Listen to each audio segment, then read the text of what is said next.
Lockdown కారణంగా ప్రతి ఒక్కరికి 3 నెలలు అనుకోకుండా చాలా పెద్ద బ్రేకే దొరికింది. మన సెలబ్రిటీస్ ప్రతి ఒక్కరు కూడా ఈ దొరికిన ఖాళీ టైంని ఎవరికి నచ్చినట్లు వాళ్ళు తమ ఫ్యామిలీస్‌తో స్పెండ్ చేశారు. ఇక ఇప్పుడిప్పుడే సీరియల్ షూటింగ్స్ కూడా మొదలవుతూ ఉన్నాయి. అలానే చాలా పాపులర్ అయిన 'జబర్దస్త్' షో ప్రోమో కూడా రెడీ అయిపోయింది. ఇప్పుడిప్పుడే బిజీ అవుతూ ఉన్న ప్రముఖ యాంకర్ అనసూయ ఆమె సొంతూరు అయిన పోచంపల్లికి వెళ్ళి వాళ్ళ అమ్మతో కలిసి కాసేపు అక్కడ పొలాల మధ్య సరదాగా టైం స్పెండ్ చేసింది. ఇక అలానే అక్కడ ఉన్న చేనేత కార్మికులకు చేయూత అందించడానికి తన వంతు సహాయాన్ని అందించింది.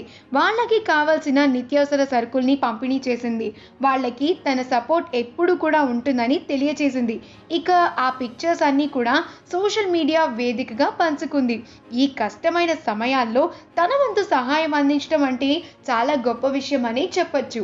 ఈ వీడియో కనుక మీకు నచ్చినట్లు అయితే మీ అభిప్రాయాన్ని కమెంట్స్ ద్వారా మాకు తెలియజేయండి. మా ఛానల్ని సబ్స్క్రైబ్ చేయటం అస్సలు మర్చిపోకండి.